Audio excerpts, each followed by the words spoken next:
Hey, what's going on, guys? It's me, Train Man, and we are kind of behind where we left off. And in fact, we're further back than I thought we were, because I guess I got distracted. Last night, unfortunately, was not apparently a good night for me to work on this. I ended up getting caught up in editing and reviewing something that does actually matter to this project. It's a kind of spin-off, I guess you could call it, of the Zombie Train. Not being written by me, but I am, of course, I'm editing it, and of course I'm reviewing it to make sure it fits into the timeline rather well, and I'm seeing how that will affect the Zombie Train 2, which is in the works, which is only a temporary name. I may just call it Arise Pass. There's nothing really defining otherwise that I've gotten to so far, other than, you know, I came in like a zombie train, which is relating to the cover of the thing, which I'm not sure how I'm ever going to produce that, but if you didn't catch it, it was a Wrecking Ball analogy, or not analogy, it was a Wrecking Ball parody, essentially. However, I don't want to do that, because it's, you know, kind of in bad taste. Face it now, everything involving Miley Cyrus these days is in bad taste. On another note, however, apparently XCOM Enemy Within is an endangered species, because none of the GameStops in my region have it. Also, if I had realized that it was not a download, I would have pre-ordered it. Oh well. So I ended up going to the GameStop, coming out dismayed, but with it, they purchased it online, gave me free shipping, because I came in and expected something and it wasn't there. I'm pretty sure.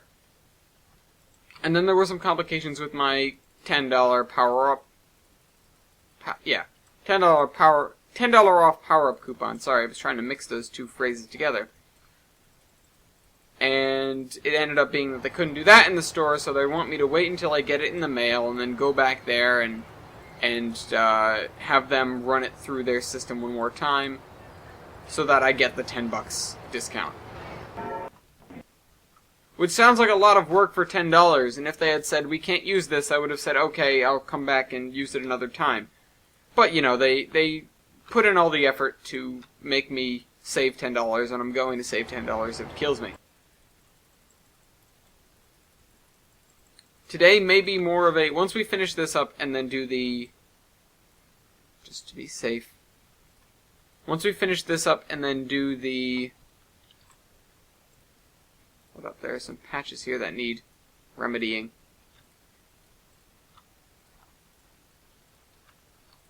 Bink, bink.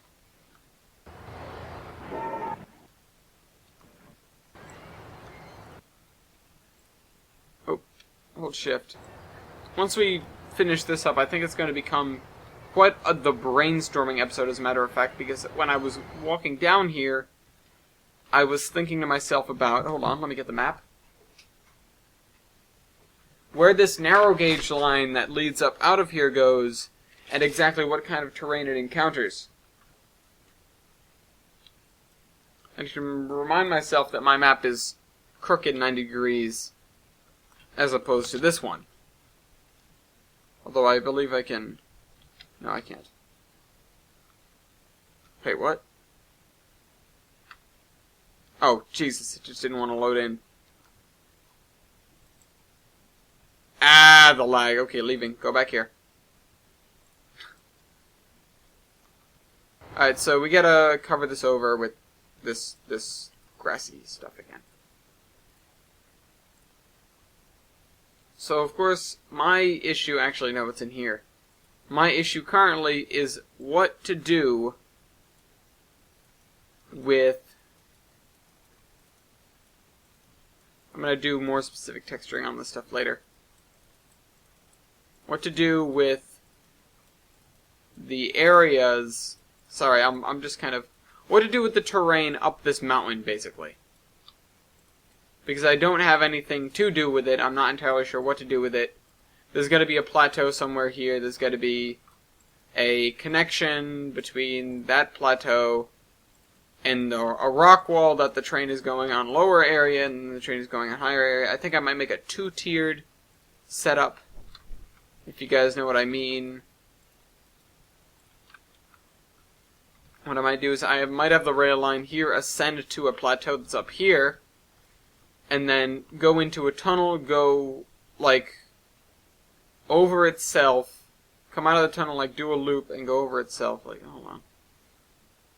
I don't actually have the time, nor do I have the patience to go and show you what I'm talking about. I'm just going to assume you guys know. It's going to go into a tunnel, do a, 720 degree turn, and then pass over itself on a ledge. But above it on another ledge is going to be a third iteration of that same track.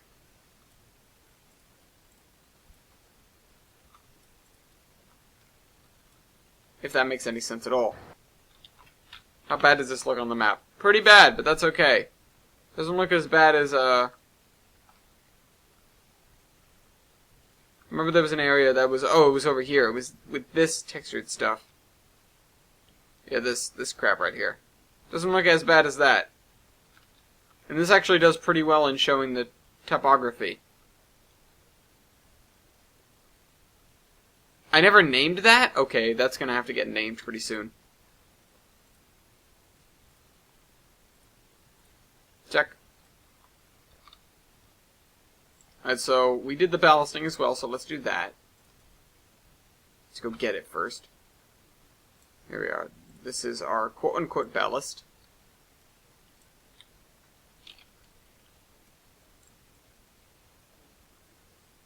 And I'm going to have to overwrite this with the other ballast again as well. In just a moment. But again, today is going to be more of a brainstorming episode. Partially because I am incredibly short on time. Last night, you know what happens. You just look at the clock, look away, look back, and it's time to go to bed. Or, it's too late for that. And you should have already gone to bed. Wow, that's a loud church. Actually, I'm not sure how loud that is for you guys, but it's awfully loud for me.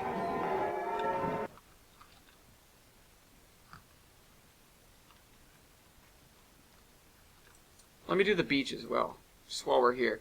No, not that. I want the other texture. That, yeah, there we go. This goes right along the edge here.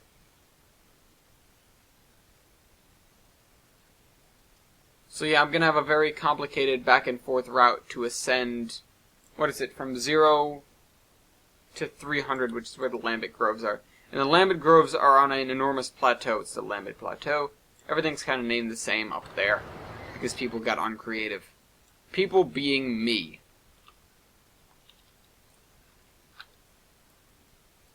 Alright, so I'm going to do this like I did before.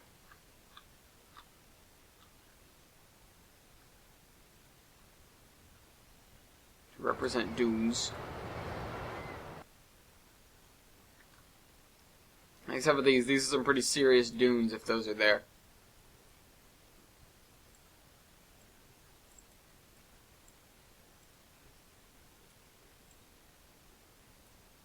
Also, I realized while making the video, I realized last night after I made the Kerbal Space Program video, which is coming out next week, that I should not talk about other videos in the videos now.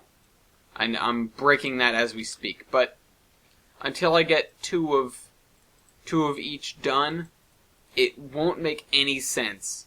Because I was talking about stuff that's happening now, this is what it's going to be like. I'll be talking about stuff that happened now in a week. And I'll be talking about it in the future tense. I will work on that tonight, blah blah blah. So whatever you do, don't pay attention to me if I start talking about that stuff. Assume either it's already done or I got sidetracked or lazy.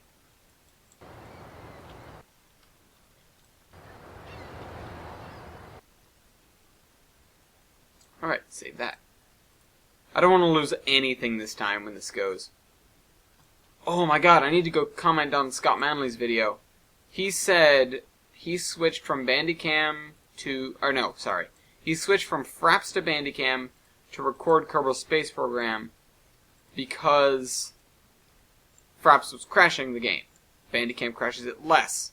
I figured out how to have it not crash at all, just to let the thing stagger through its loading sequences, and then, pick it up afterwards. The secret is... No. The secret is... It's not really much of a secret.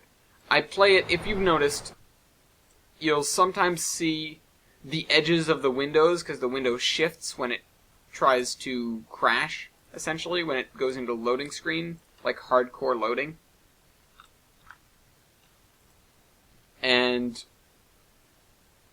the only way to fix that, or the only way to not have that crash your recording in your game, is to instead run Bandicam in such that it picks up a window instead of having it pick up, not pick up a window as in pick up a DirectX OpenGL window. Have it pick up a specific area on the screen, which is where you're putting Kerbal Space Program. Now, I didn't stop to check if he recorded in 1080p or 720. I do in 720, and for that, I make the window a 1280 by 720 window, and then I can just record that, and it's in windowed mode in the middle of my screen.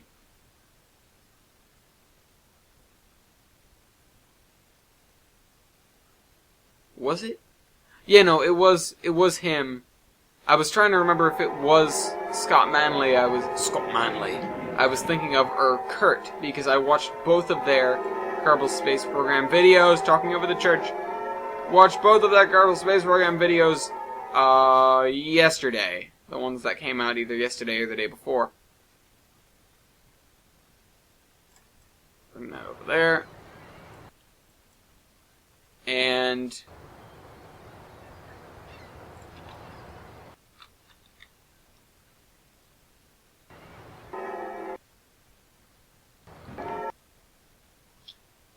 something just made me think of something completely unrelated, and I'll get to that in just a second.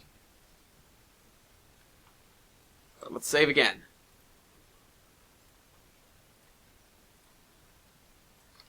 But I remembered because what Kurt did, Kurt went to the sun, and Scott landed a rover on the moon. If memory serves, which it normally does not. But I'm pretty sure I got that. Spoilers if you haven't seen the videos. I'm just warning you after the fact.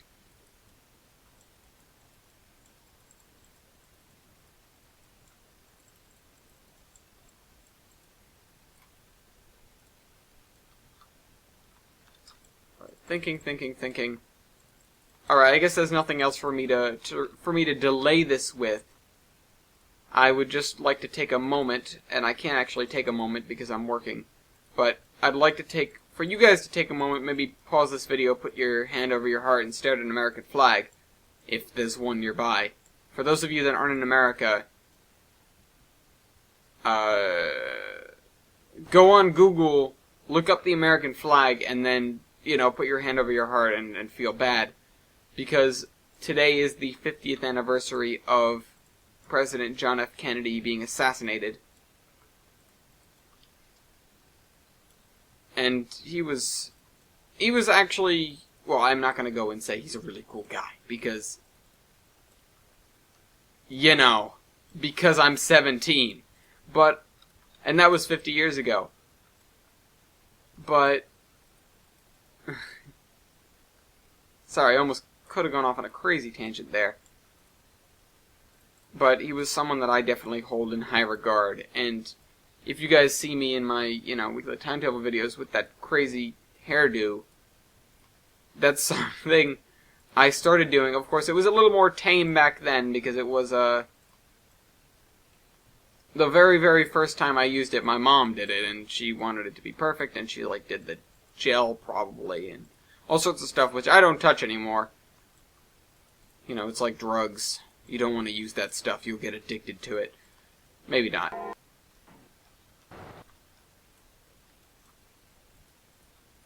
But the hairdo, the parted hairdo, at least, is something I picked up from not having to, or as portraying John Kennedy, President Kennedy, during a project in, like, no, it was specifically, I can remember, it was 4th grade. And I'm not gonna, go on a tirade. Not tirade, because I won't be angry about it. But a whole story about my childhood because you'll feel bad. No. Because it's just not necessary. But I just held him in high regard back then, and I still do today. And that's... crap. And that's the way it is. Walter Cronkite. I believe that was Walter Cronkite. I had mentioned that in my social studies class, and my teacher gave me a very different catchphrase of his. And that's the news this week. So who was the and that's the way it is guy? Could have been. Never mind. Don't need... You guys can go ahead and fact check me on that if you want to have a whale of a time looking up, U.S. news anchors. But,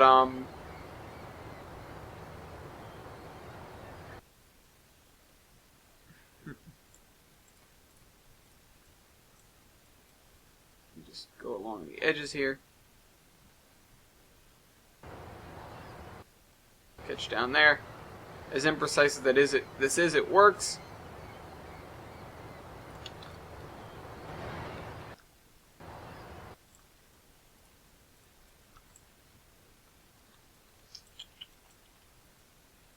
There was something else I needed to talk about. I don't remember what it is. And for once, it's not the zombie train. And I mean the story. Because I'm making progress. I'm adding, events that I think will happen, making a general plot line. In fact, one of the more pivotal ones that just kind of came to me is something that I referenced, 5 minutes ago with the I came in like a zombie train. I came in like a zombie. Never mind. Not necessary.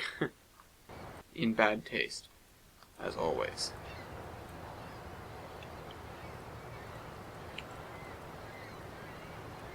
Because, I don't know, something's going to happen. Something's going to happen, and I will say that much. I'm not going to elaborate, because I don't want to spoil too much to the general public. When I'm talking amongst specific people, and I'm talking about the zombie train, then I'll potentially spoil some stuff, but I'm not going to go out on... I'm going to try and keep the spoilers down on this channel unless I say something either by accident, or I say something because it is important that you know ahead of time. Like the fact that it's been 2 years. And the story takes place in November of 2014. So, I'm writing in the future once again. Not as far in the future as I normally do, but... Speaking of writing, just gonna segue on to something else here. If you want to hear more of my writings, maybe not necessarily maybe not necessarily zombie train based, in fact not zombie train based at all. But if you'd like to hear more of my writings, go check out the Admiral's Musings. It's over on the Admiral Ellis channel. That's basically Bombs 3212. I guess that'd be Bombs 1, 2, 3. Opposite of Bombs 2, 1. Bombs counting up, not exploding. For once everyone lives. That's something I need to segue into. That's important. The Day of the Doctor. Tomorrow. Doctor Who comes back for its 50th anniversary special. Blah, blah, blah. News. Not news. Announcer saying important things. Blah, blah, blah. John Hurt is here with Matt Smith and David Tennant and oh my god, the fangirls.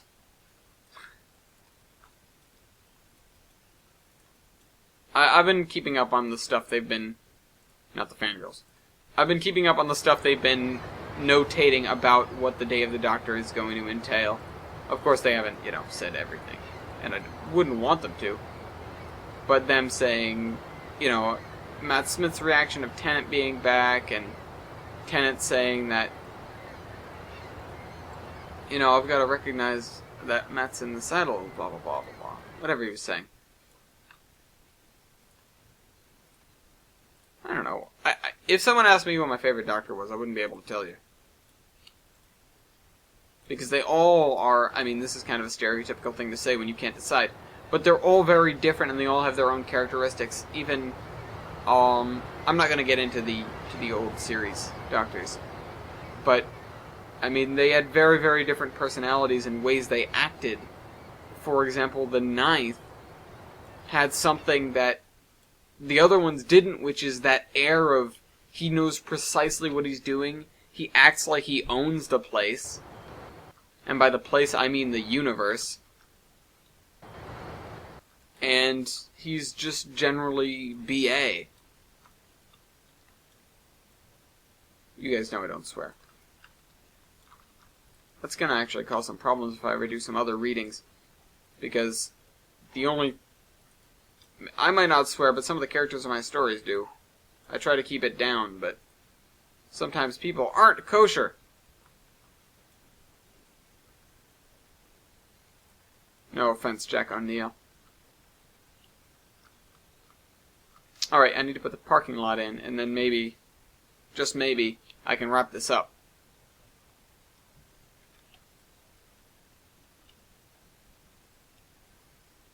Bay Paradise.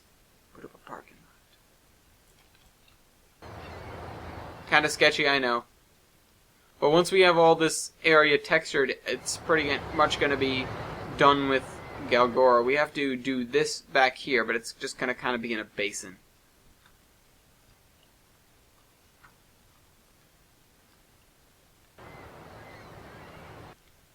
And I want to keep going so badly, but I just don't have the time. Because now I'm seeing like, oh, look at these spots over here, it's so bad. I can't deal with the fact that this isn't all textured yet. Oh my god.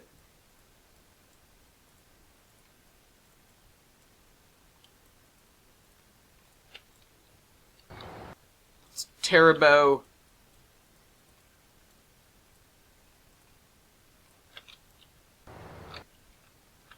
See, this area actually looks kind of legit now, doesn't it? If I had a screenshot of this spot, it'd be decent. Check, check, check. But I'm gonna run preliminary testing with backing up my game files, like how I've been exporting this thing as a CDP, a content dispatcher file, so that I can bring it back into the game when I delete everything and do a fresh install.